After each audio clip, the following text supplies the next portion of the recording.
I'm paying for my boyfriend's daughter's tuition, but she left my kids stranded on the freeway. It was a typical Wednesday evening at the local community center where our daughters attended dance class. The room was filled with the latest pop hits, and there were lots of leotards and ballet shoes on the floor amidst the chaos of parents chatting and kids practicing their steps. I first noticed Tom. He was hard to miss. He was really tall with a friendly smile that seemed permanently etched on his face. He was watching his daughter. I saw Tom with his 17-year-old daughter, Sarah, who had the same easy grin as my daughter Emily, who's 16.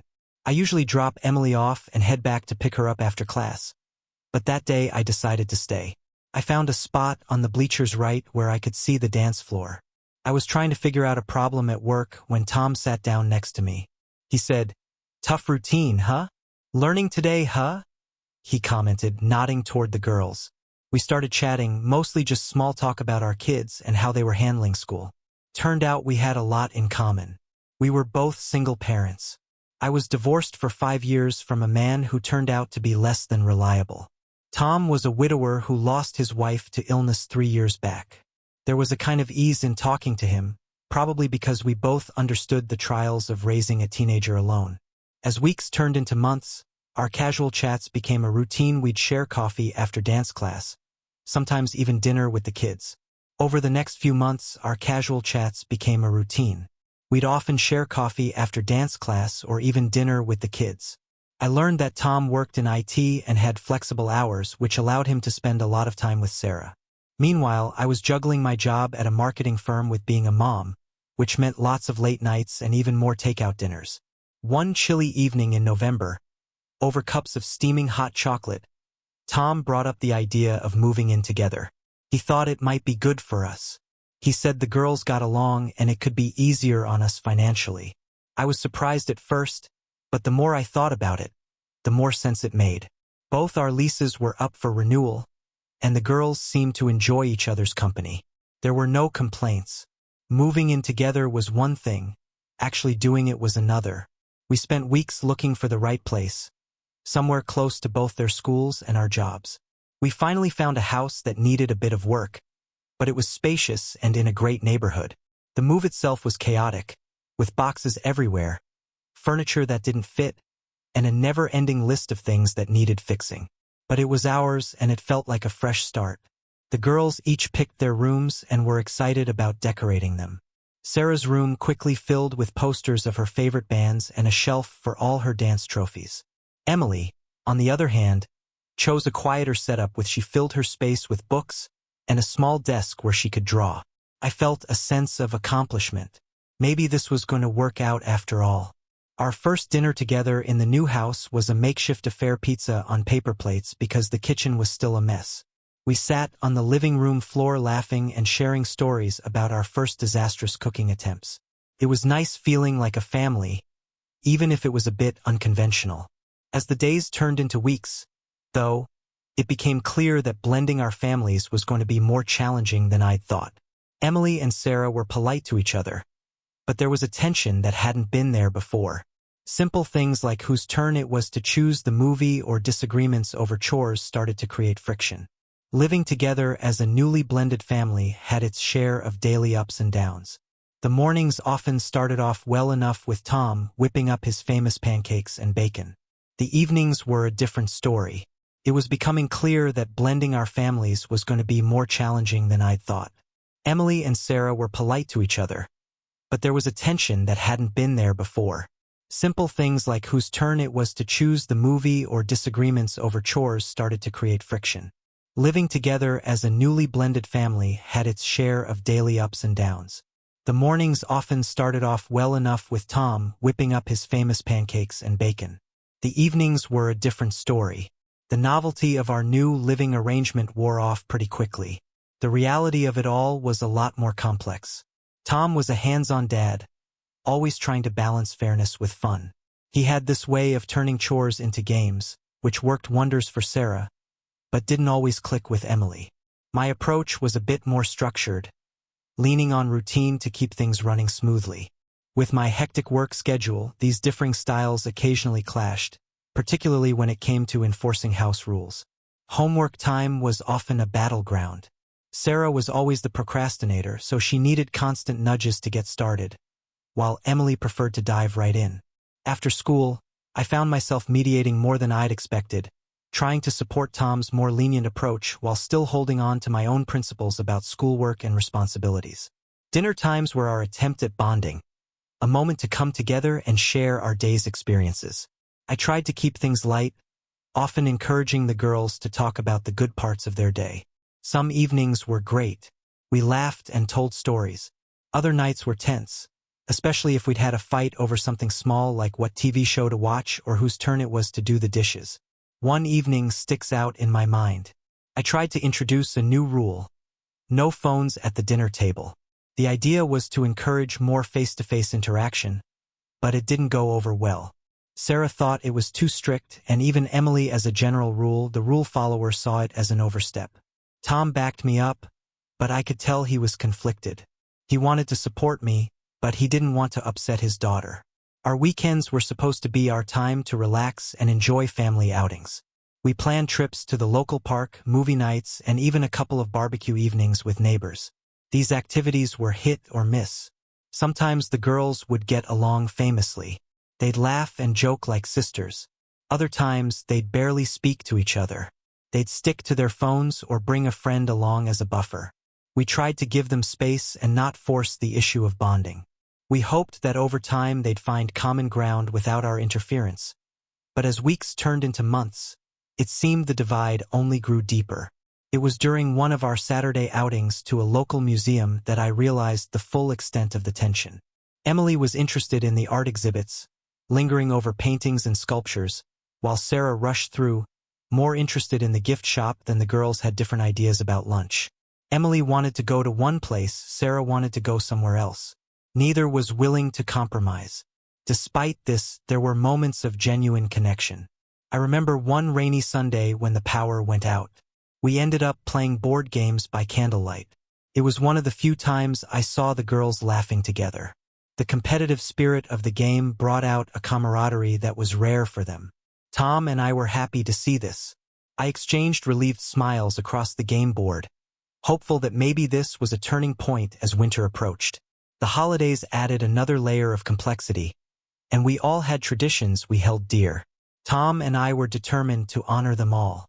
We blended our holiday decorations, a mix of Emily's love for classic red and green and Sarah's preference for modern silver and blue. We planned a menu that included both families' favorite dishes for Christmas dinner, and the girls helped cook, which turned out to be a great experience. The girls were surprisingly peaceful as they decorated the tree, but the stress of the season also brought new pressures. Buying gifts became a contentious issue, with each girl feeling the other was getting favored. I tried to keep things equal, but with Emily noticing every slight discrepancy, it was an uphill battle. The culmination of this tension was on Christmas Eve, when after opening their gifts, an argument broke out over a video game console Tom had bought for them to share. Emily thought it was unfair that it would stay in the living room, Sarah's territory. Rather than as the new year rolled in, I reflected on our first few months together. It hadn't been easy, and there were days I questioned our decision to blend our families this way. But then there were moments, fleeting as they were, where it felt like everything might just work out. These moments were what I clung to during the tougher times. I knew that if this family experiment was going to succeed, it would require patience, a lot of deep breaths, and probably a few more board games by candlelight. As I looked at Tom, who was always ready with a hopeful smile, I felt a resolve to keep trying. Family isn't just about the good times. It's about working through the tough ones together too. The K-pop concert was supposed to be a breakthrough, a chance for the girls to bond over something they both loved. It had been Emily's idea originally. She'd been a fan for years, and when Sarah expressed a passing interest in one of the bands, Emily jumped at the chance to share something with her stepsister. The chance to share something with her stepsister got the girls really excited. They spent weeks in advance planning what to wear and watching music videos and band interviews. I watched them from the kitchen, feeling hopeful as they laughed together and decided which songs the band would play. Tom was just as optimistic, glad to see a genuine connection forming. On the day of the concert, they were buzzing with energy. Sarah had just gotten her driver's license, and Tom, thinking it was a good step toward responsibility, suggested she drive them to the venue. She drove them to the venue. I was nervous, but he assured me it would be fine. It's only half an hour away and it's a straight shot on the highway.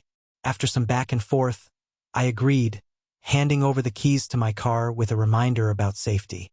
They left mid-afternoon, with a flurry of giggles and excitement. Tom and I waved them off from the driveway, then retreated inside. Both of us felt a mix of relief and apprehension. The house was unusually quiet without them. We found ourselves on the couch pretending to watch a movie while actually checking our phones every few minutes for updates. At 6 p.m., my phone rang, shattering the quiet. Emily's name flashed on the screen, and my heart sank a bit. Why would she be calling now unless something was wrong? I answered quickly, my voice tight with worry. "Mom, you need to come get us," Emily said. Her voice was trembling, and she was trying to stay calm, but the panic was evident. "What happened? Are you both okay?" I asked, already reaching for my keys. "We're fine," but Sarah left with her friend. "They just drove off and left us here." His face darkened. "I'll call her now," he said, his voice sharp with anger. He tried to reach Sarah.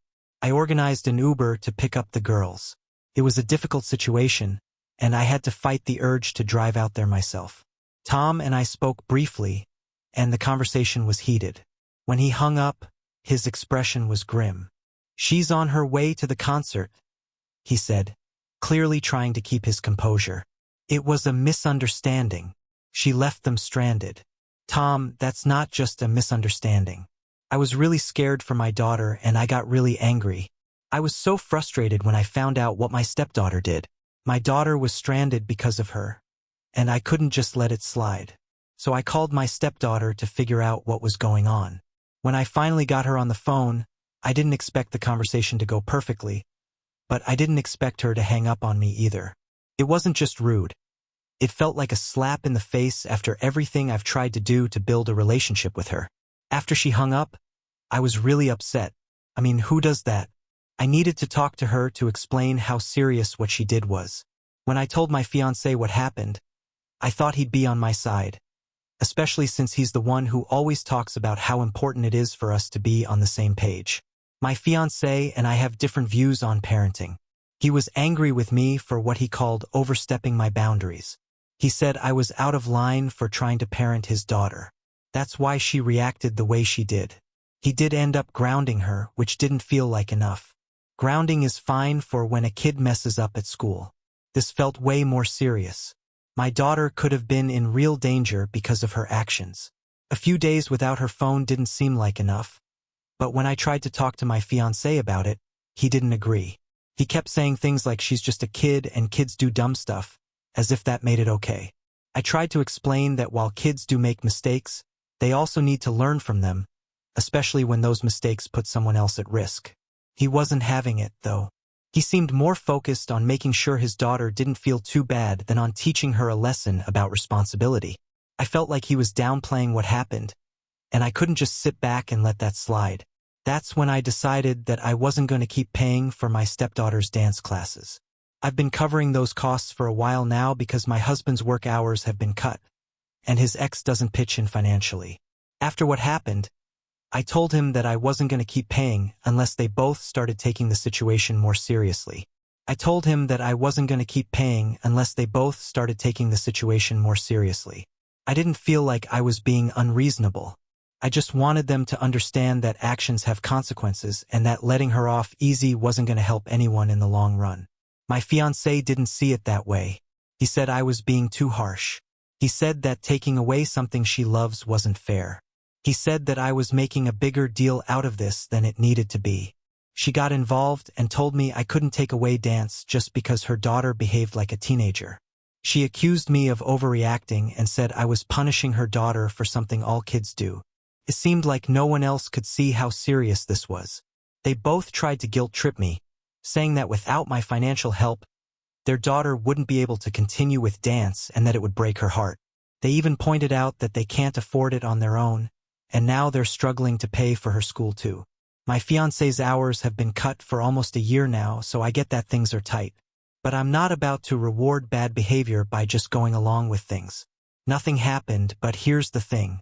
I don't think it's cruel to expect some level of accountability. I'm not saying she can never dance again. She just needs to understand the severity of what she did before she goes back to something she loves. Right now, it seems like they're all just brushing this off, and I'm the only one who's seeing how serious this could have been. My daughter's safety was put at risk, and that's not something I can just ignore. My fiancé keeps saying that grounding her is enough and that I need to back off and let him handle it, but I'm not sure he's handling it at all. I think he was actually teaching her something. Maybe I'd feel differently if it hadn't happened, but right now it just seems like a slap on the wrist. The more they argue with me about this, the more I feel like they're missing the point entirely. So now I'm stuck in this awkward position where I feel like the bad guy. His ex is mad at me, my fiancé is frustrated, and my stepdaughter probably hates me right now. But I'm standing my ground because I don't want to send the message. If what she did is okay, then I guess I'm the bad guy. But I'd rather be the one who stood up for my daughter's safety than the one who just let this slide. What bothers me is that this is making me question everything. Am I being too harsh? Should I just let this go? Or am I right to want some real consequences for what happened? It's hard to know where the line is, especially when you're not the biological parent.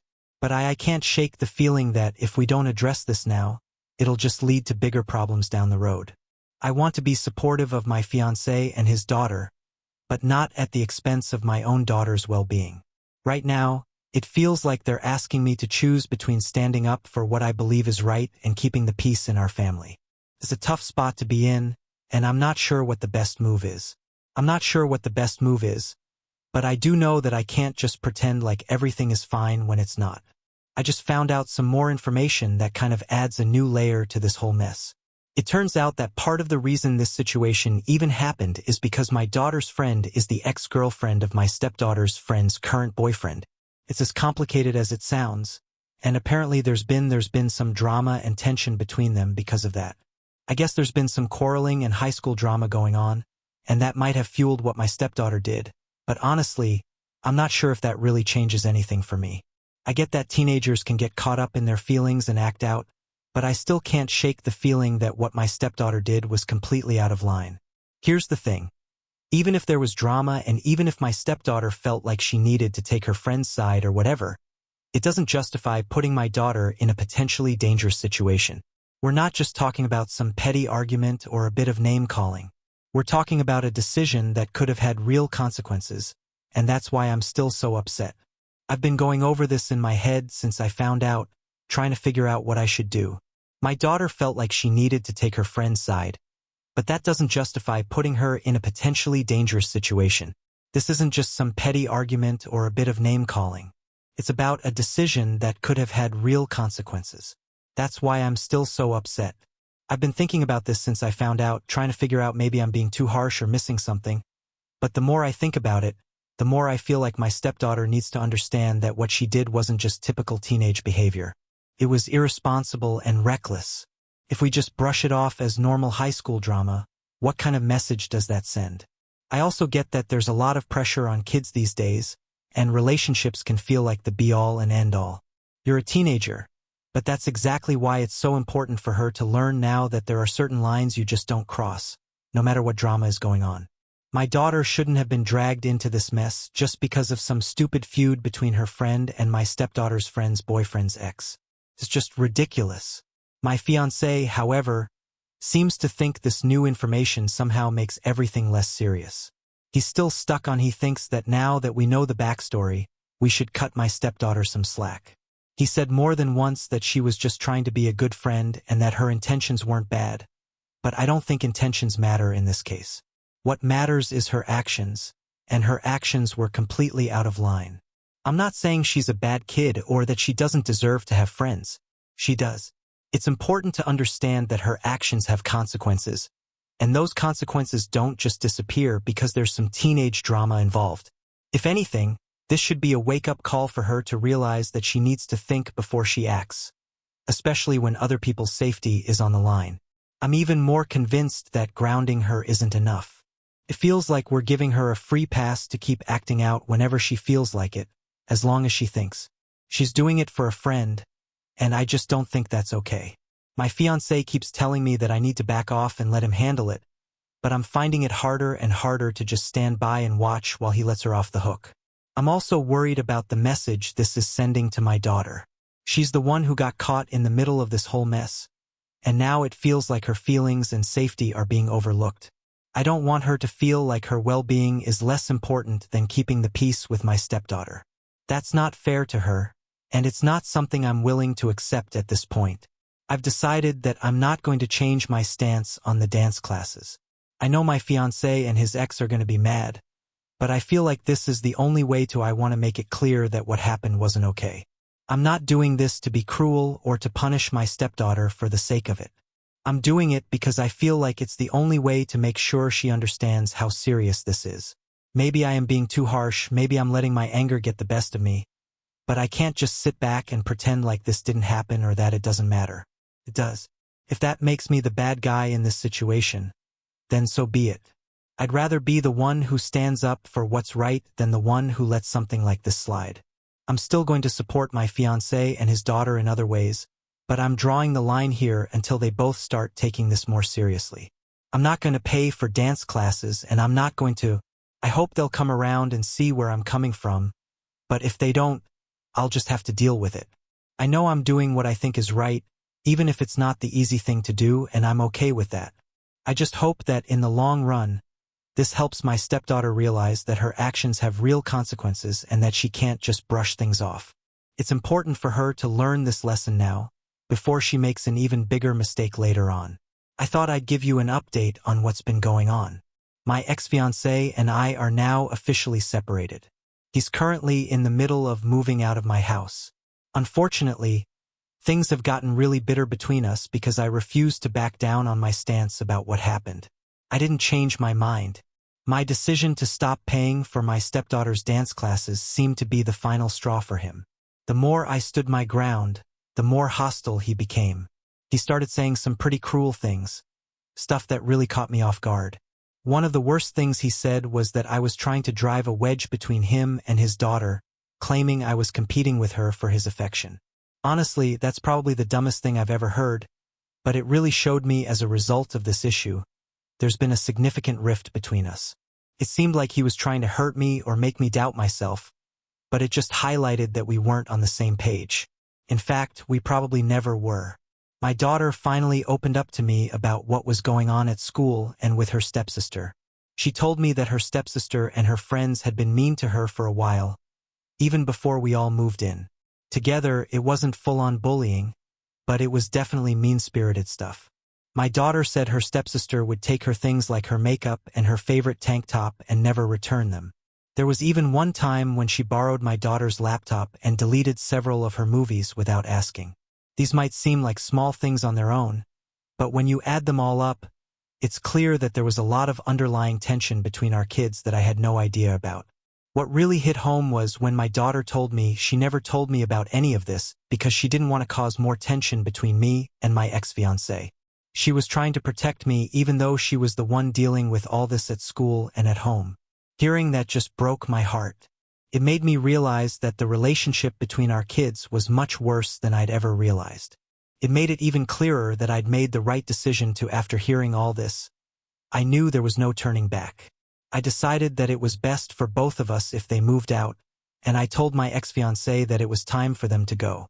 Of course, he didn't take it well and has been trying to drag out the moving process as much as possible. He's using every excuse in the book to delay leaving, but I'm at my limit and I'm not going to back down. I've got eviction papers ready to go in case he tries to drag this out any further. It's been a tough month, but I'm determined to see this through. I have to say, despite how difficult this has been, I'm relieved that I stood my ground. My daughter is my top priority, and I can't and won't tolerate anyone mistreating her, especially not in her own home. This whole situation has been eye-opening for me. I'm sad that things had to end. I know this is the best way forward. I'd rather be single and have a peaceful, happy home for my daughter than stay in a toxic situation that's only going to get worse. There are moments when I feel a bit of guilt creeping in, wondering if I could have handled things differently, but then I remind myself why I made these decisions in the first place. My daughter deserves to feel safe and respected in her own home, and she shouldn't have to. I don't have to put up with being treated badly by anyone, let alone my stepsister. I deserve better. I deserve a partner who respects my decisions and doesn't try to undermine me or turn things around to make me feel like I'm in the wrong for standing up for my kids. As for my ex-fiancé, I hope he can come to terms with what happened and eventually see why things ended the way they did. Maybe one day he'll understand that this wasn't about driving a wedge between him and his daughter. It wasn't about his daughter or competing for his affection. It was about setting boundaries and standing up for what's right. But whether he gets that or not, I'm moving on and focusing on creating a better environment for my daughter and me. Looking back, I can see how things started to unravel long before the big blow-up. There were signs that we weren't as compatible as I thought, but I ignored them because I wanted to make things work. I thought that if we just pushed through, I thought we could make it work, but now I see that sometimes it's better to let go than to keep fighting a losing battle. It's not easy, but it's necessary moving forward. I'm focusing on my daughter and myself.